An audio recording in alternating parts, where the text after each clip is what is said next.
আমি তো আর কোনো প্রশ্ন করছি না তোমাকে, তাহলে তুমি নিচে শুচ্ছ কেন? এমনি।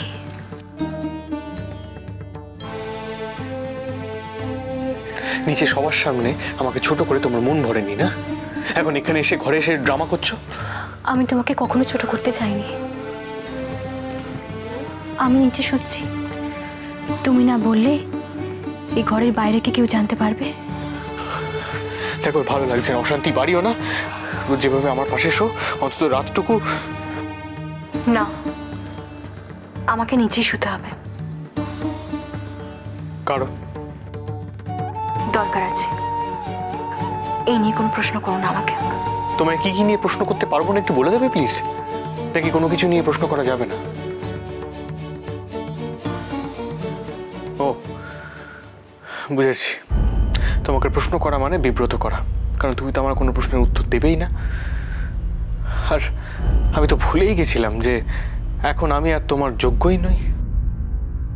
এসব কি বলছো তুমি? তুমি ভাবলে কি করে এটা? আজ আমি যা কিছু সব তো তোমার জন্য। তোমার উপযুক্ত হওয়ার জন্য আমি সারা জীবন সাধনা করে যাচ্ছি। তোমার জন্যই আমার সবকিছু। তাহলে কেন দূরে সরে যাচ্ছ কনক? তুমি শুধু আমার রাগটাই দেখলে? যেন তোমাকে কাছে দেখতে না পেলে আমার ভয় করে। একবার তোমাকে হারিয়ে আমার শিক্ষা হয়ে গেছে, আর আমি তোমাকে হারাতে চাই না। এখানে হারানোর কথা কোথা থেকে এলো? সেটাই হয় আমার, ভয় পাই আমি। তুমি তুমি কেন সেটা বোঝো না? এত ভালোবাসো আমাকে, আর একটু ভরসা করতে পারো না? সবার সামনে আমাকে কেন অপমান করলে?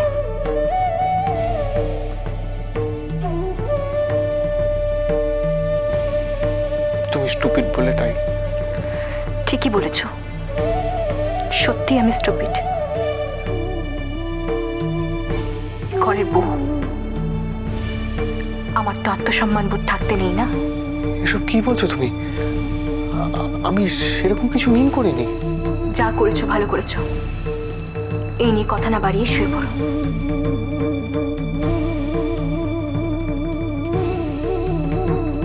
সরি।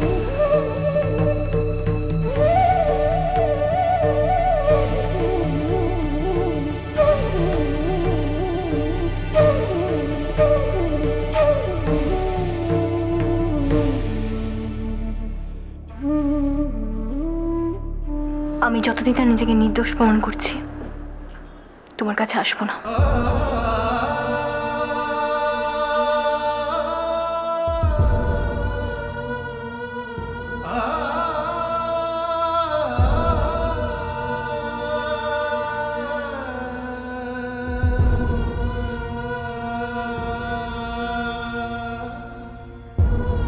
আমাকে তুমি ক্ষমা করে দিও। এছাড়া তোমাকে থামাবার চেয়ে আমার কাছে আর কোনো উপায় ছিল না। শুধু তোমার জন্য, এই পরিবারের ভালোর জন্য আমাকে তোমার থেকে দূরে থাকতেই হবে। হ্যাঁ গো, মানুষ মারা যাওয়ার পর কি তার আত্মা ভূত হয় গো? আচ্ছা, রাত দুপুর তুমি কি শুরু করলে বলো তো? আর কিছু ভাবার তুমি পেলে না? বলো না গো, আমার মেয়েটা এখন কোথায়? সে এখন মুক্তির পথে শিখা। জীবনের সব জ্বালা যন্ত্রণা থেকে বেরিয়ে সে এখন অমৃতকুঞ্জে শান্তিতে ঘুরে বেড়াচ্ছে। না গো, আমার সেটা মনে হয় না। আমার মনে হয় আমার ঝিলমিলটা এখনো একে নিয়ে আছে গো। মায়া শিখা, মায়া।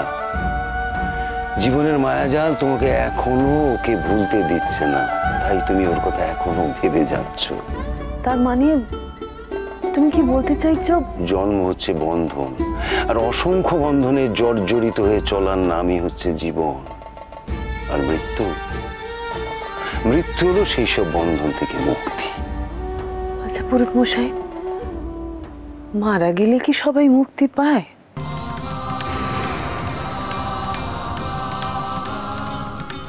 এসব তুমি কি বলছো?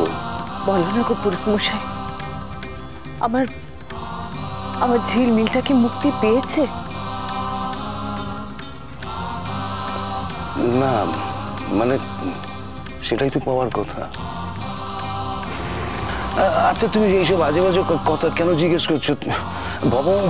ভগবানের কাছে তুমি প্রার্থনা করো না, যে যেখানে যেভাবে আছে সে যেন ভালো থাকে। এসব চিন্তা করো না, শুয়ে পড়ো তুমি। না না, আমি জানি আমার ঝিলমিল একে নিয়ে কোথাও আছে, কিন্তু একবার কি আমি আমার মেয়েটাকে দেখতে পারবো না? আমার যে ওর সাথে অনেক কথা আছে। কি করব, কাকে বলবো এসব কথা আমি?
কি হলো কোনো?